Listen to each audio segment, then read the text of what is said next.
এখানে আমার আজকের বাজারে কিছু অংশ, বাজারগুলো কিভাবে আমি রাখবো প্যাকেট করে করে, সেটা আমি আজকে আপনাদের সাথে শেয়ার করব। আসসালামু আলাইকুম। আমার যখন বাজারগুলো আসলো তখনই আমার মায়ের সাথে আমরা ভিডিও কলে আমরা গ্রুপে কথা বলব। তো আমার মা বলল যে কি কি বাজার আনছিস দেখি। তো আমার মা আমি একটা পর একটা খুলতেছিলাম। আমার মা একটু পরপরই বলে যে এত বাজার কেন আনলি, আজ পুরো মাসের নাকি। আসলে এক সময় এমনই বাজার সদাই সব কিছু গুছায় রাখতো। এখন মায়েরা এইসব তো করতে পারে না, বা বয়স্ক মায়েরা যারা আছে, অসুস্থ মায়েরা আছে, তারা কিন্তু এগুলো দেখলে তাদের অতীত স্মৃতি মনে পড়ে, অনেক সন্তানদের সাথে শেয়ার করে, যেটা আমাদের মা আমাদের সাথে করে।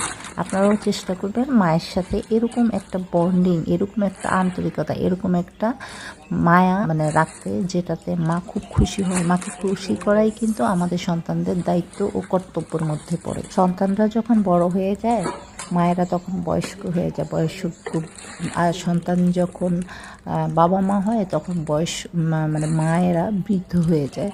এই বৃদ্ধ মাকে খুশি করা কিন্তু প্রত্যেকটা সন্তানের দায়িত্ব।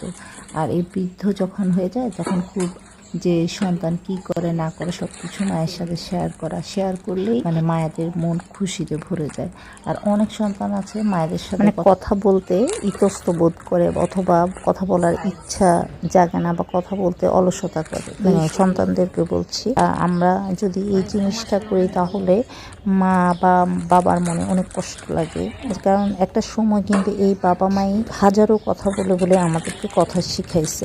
তো সেটা চিন্তা করে যখন বৃদ্ধ হয়ে যায় মায়েরা, তখন কথা বলার মানুষ থাকে না, কোনো বান্ধবী থাকে না আশেপাশে, সবাই এক এক করে ওনাদের বয়সী সবাই চলে যায় বা আলাদা হয়ে যায়। তখন ওনারা খুব ভেঙে পড়ে বা নিজেকে খুব অসহায় ভাবে। কোনো বাবা মাকে অসহায় ভাবা, এটা কিন্তু আমাদের জন্য খুব কষ্টকর, একটা সন্তানের জন্য খুব কষ্টকর, এটা ভাবতে হবে। আমার মায়ের যখন মাথা চুলকায়, আমার মা প্রায় সময় বলে যে আমাকে একটু চুলটা আঁচড়াই দেয়। তো আমার মাকে যখন চুলটা আঁচড়াইতে একটু দেরি হয়, তখন আমার মা এটা বলে যে ও আচ্ছা, সাদা চুল তো, সেজন্য তোদের ঘৃণা হয়, বা সেজন্য তোরা আঁচড়াইতে আসিস না। এইভাবে ভাবানোটা আমাদের সন্তানদের উচিত হবে না। কারণ আমাদের চুলও আমাদের মা কিভাবে আঁচড়াতো এটা, বা কিভাবে যত্ন করতো, এই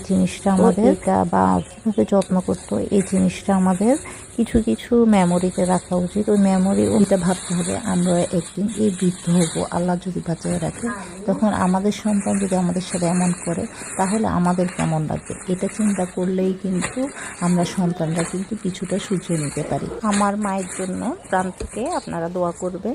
যাই হোক, এতক্ষণ মাকে নিয়ে কিছু গল্প বা কিছু কথা বললাম। এবার আমি কিভাবে রাখি, কিভাবে পিস করি, আপনাদের সাথে এটাই শেয়ার করব। চলেন যাই। ধুয়ে পানি ছড়ায় প্যাকেট করে রাখবো। আর এটা হচ্ছে দেশীয় যে সোনালী মুরগির পাগুলো সব এভাবে প্যাকেট করে ওরা জিপার ব্যাগে দিয়ে দেয়। এটা হচ্ছে ব্রয়লার মুরগির।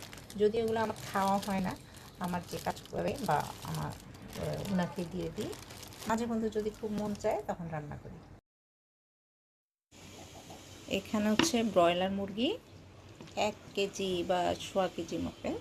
এগুলোকে আমি ঠিকভাবে একবার কেটে তারপরে সুন্দর করে টুকরা টুকরা করে রেখে দিই। এগুলো যখন আমার রান্না করার দরকার হয় তখনই রান্না করি।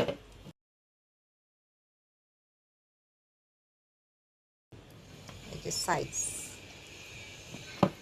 ভালোই বড়। হচ্ছে সোনালী মুরগি। সোনালী মুরগি এখানে 12টা। যদি আমার রোস্টের দরকার হয় তাহলে আমি রোস্টের মতো ওরাই কেটে দেয় এরকম করে। রোস্টের দরকার হয় তাহলে এইভাবে করে করি। আর যদি রান্নার দরকার হয় এটাকে 2 টুকরা করে আমি রান্না করি। আর এখানে 2টা করে করে আমি একটা প্যাকেট করে রেখে দিই। যখন যা দরকার হয় ওগুলোই আমি রান্না করি। হচ্ছে গিলা কলিজা, এভাবে করে ওরা পরিষ্কার করে দেয়। বাকিটা আমি ঠিক করে তারপর ফ্রিজে রাখি। 5 কেজি গরুর মাংস, এটা আলাদা। এটা মুরগির কিমা, মুরগির বুকের সাইডের। আর এগুলো হচ্ছে গরুর মাংস 5 কেজি। আমি আপাতত এভাবে করে প্যাকেট করে ফ্রিজে রেখে দেবো। যদি 1 কেজির দরকার হয় 1 কেজি, আর যদি 2 কেজির দরকার হয় 2 প্যাকেট আমরা নিয়ে রান্না করি। এভাবে করে আমি ফ্রিজে রাখি।